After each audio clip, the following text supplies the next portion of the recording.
The worst thing is people were winning and not winning. Does that sound confusing? I'd be confused too if I rolled 3 Lamborghinis. What the fuck? What? No way. But this isn't a glitch. This is worse than it being a glitch. It's intentional.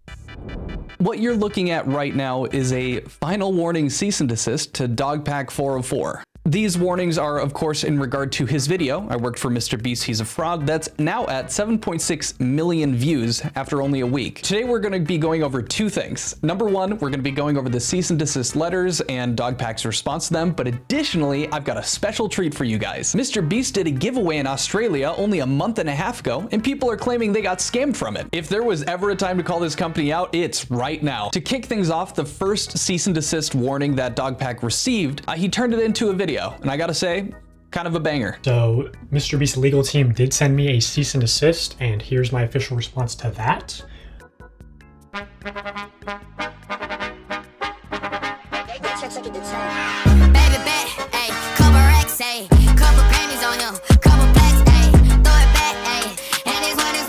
Give it, save the ocean, you get slapped.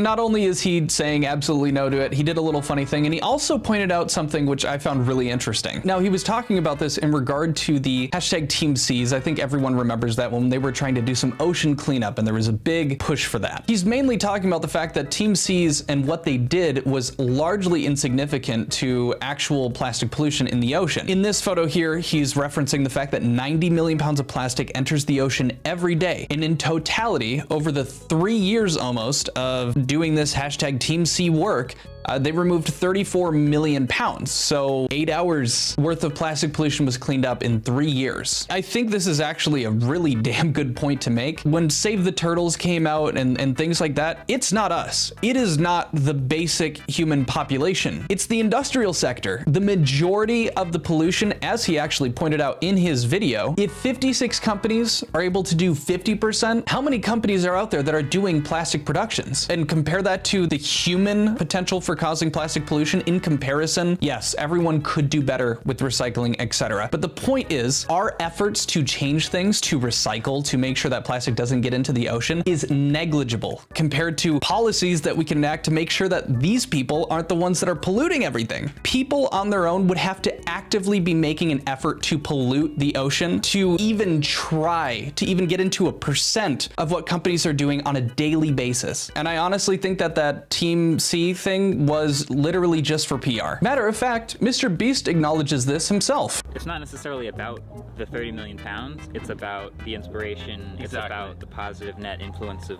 people coming together and demonstrating something powerful, so. Yeah, and just showing that people care, honestly. Yeah. My brother in Christ who doesn't care. If you asked anyone with basic human logic what they think about plastic pollution, not good. Nobody enjoys pollution. That's a really stupid thing. Like, you'd have to be an actual cartoon villain to be like, oh, I love the ocean feeling with the plastic pollution. Oh, big one up for Coca-Cola. And last but certainly not least, just a few hours ago, he got another cease and desist, a final warning this time, and he said, of course, new one, double it and give it to the next person. Now, I want to point something out. He also makes a point of this. Not only are your statements about Mr. Beast and Jimmy Donaldson untrue, they also violate yada yada yada. And he says, then prove it. You have all the footage, but instead of posting any, you've just been deleting more. Keep in mind, you may not know this, they were deleting and have repeatedly deleted the 500,000 Discord chat logs that were leaked. If they weren't true, it'd be a lot easier and a lot more appealing to a public audience that is watching this dumpster fire happen right in front of them. It would make more sense to maybe just say, hey, these are untrue and have proof to debunk it. Deleting all of it just leads to the idea that this probably actually does have merit to it. Not only that, but additionally to DogPack's claims. If you're just gonna try to get his videos deleted instead of actually just proving the claims he's making are false, you look bad. Even if, let's say, hypothetically, not that I agree with this hypothetical, that DogPack was lying about everything, it would be so much better, in my humble opinion, not as a social media, I didn't go to college for PR, but it would make a lot more sense if they made a video disproving everything to actually squash all of this. If If they keep tripping up and making mistakes like this, this is how a death spiral starts. And they are still screwing up. Yesterday, DogPack retweeted a mega thread in regard to a giveaway that was happening in Australia from Mr. Beast. King of Real here, who made this thread, first noticed reference to what was going on in the video that DogPack had made. I'm absolutely pigging out on Feastables, and I'm trying to do this. Mr. Beast is teaching us gambling? So yeah, this was a Mr. Beast giveaway that was done. Here's that video. I actually pulled it up separate here. I just launched Feastables in Australia, as you can tell by the Sydney Opera House. And to celebrate, we're gonna be giving random people that buy Feastables this Lamborghini and 9 other cars. That's a lot of cars! Right, Laserbeam? I'm just here because I'm Australian. Just scan the QR code on the back of the bar after you buy it, submit your receipt, and 1 bar purchased is 1 entry. And 3 days from now, I'm gonna bring the 10 winners somewhere random in Sydney. I wonder where. And they're gonna compete for which one of these 10 cars they win. Good luck, Australia. Go buy some Feastables. I'll see you in a couple days. All right, so that's the giveaway setup. Next here is a clip of someone kind of showing how this works. They bought, I believe, 100 Feastable bars, and so he's going to enter all of that information in and get the 100 submissions with the receipt. And then here it is. As you can see, it's a slot machine. So not only do we have issues with what appears to be promoting slot machine gambling to children, we've got this as well. Oh my god, I had an arc break here. You didn't win? Oh, I'm sorry.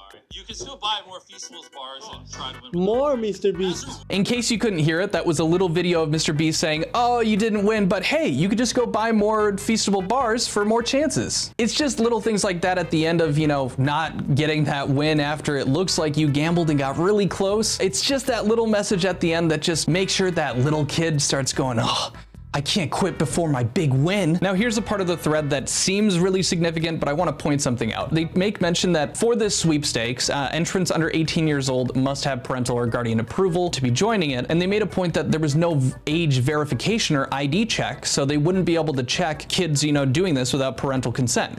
Sure, but across the board, minors can't legally be bound to a contract. That's just a law across the board, so parents must provide the consent to your sweepstake rules. When I was getting Taco Bell at 14 and signing up for things, I would not have been able to accept a reward because they don't even have a clause in place in regard to parent or legal guardians. I'm just guessing they probably don't advertise this fact if you don't read the rules, because children aren't gonna read that giant block of text, and it also gives them better odds of if somebody were to win that's under 18, they don't have to give them anything. It's a win for the company and a loss for the customer, so naturally, companies are gonna try to do it. We've got a guy here, Samuel Connor Lunn, who did actually win what was going on. He got a phone call from Mr. Beast, met at the Opera House, and had a contest with other people to win the car. And he goes on explaining about it. It's not really important, but he did win. It shows him up in the website for being one of those winners, and here's the rest of them here. But here's where things start to get a little interesting. Here's an article of a woman who spun and was later told her receipt was void. The leading reason and theory for why that was is because the receipt was a copy and not it was a duplicate receipt, as you can see here, which may be why they voided it. Now, if that was the worst thing, this wouldn't be an issue, but it isn't. The worst thing is people were winning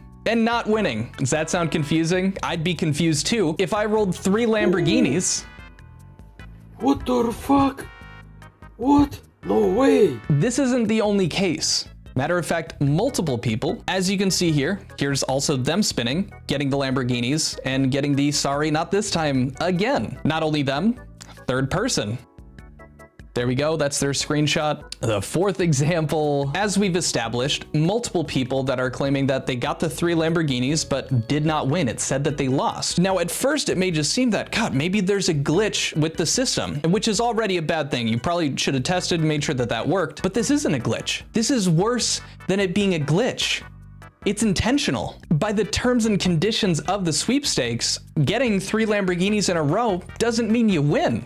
What? As we can see here in the terms and conditions, for clarity, the outcome of the minigame does not alter an entrant's chance to be an instant winner. The results of these spinning wheels was inconsequential, except for the fact that it got a lot of kids to go buy more and come back because they were hooked on the idea that those spinning things had anything to do with whether they were gonna win or not. Not only that, But at the top of, and as we covered earlier, on the website, play to win. Get 3 Lamborghini cars in the center row to unlock the prize, which I believe is false advertising, but I'm not a lawyer. I'm not going to try to fight that. So as he puts together as well, in conclusion, Mr. Beast launched a scummy contest. Many people got screwed over, and this app was designed like a slot machine. It was. No age verification at all. Imagine if people like the Paul brothers promoted this. People should properly read TOC, but it's still scummy. You're taking advantage of the people, like in the South Park Apple episode where people don't read the terms of service so they get human centipeded. It's just a shady business practice that nobody feels good about, and you're just doing it so you can make money and get away with using a slot machine to get people hooked on the gambling aspect of this to go to the store while covering your rear end because, well, technically the slot machine isn't actually a slot machine. It's just a fun little image set there. So it's not actually gambling. It's just always there. He walked away with the benefit of using gambling to get people addicted and hopefully to go buy more Feastables to try again, but also was able to escape the accusation that he was actually doing gambling since the chance was equal across the board and nobody's slot machine actually worked. Lastly, I do just want to point out, since it also perked my interest, I noticed that they were buying these chocolate bars and was curious as to how they were getting around, you know, the illegal lottery of having to buy a ticket for a chance to win. But it appears that additionally, in Australia, the trade promotion lotteries are legal with the trivial permits. So the laws in place in the US and the UK are not reflective of the ones in Australia. So they are able to do this. But I think King of Real responded best. Never said it was illegal, just scummy, very scummy. For those of you who stuck around to the end, you're rewarded with Socrates and a small announcement. I was finally able to get monetized. I'm now partnered with YouTube, which means I have memberships. So if you like this content, want to see it earlier than other people, and see this guy and also get shout outs from me and just generally support my channel in my attempt to turn this into a career, it would mean the world to me if you were able to support me. And that could just mean heading over to the Discord and saying hi. But to wrap this all up, thank you guys so much. I cried when I hit 1,000 subscribers, and I can't believe that it's happening. Your guys' support on the last few videos has been insane and is the main driving factor for me to push forward with the feeling that we can actually build a community and make this shit happen. I'm way too used to watching YouTubers and dreaming of this instead of actually sitting down, making videos and feeling like I may be able to do this. But that's all because of you guys. So thank you so much. I'm gonna stop being soppy. Socks, say thank you to the people as well. That works too. All right, sick. I'll see you guys later. Adios.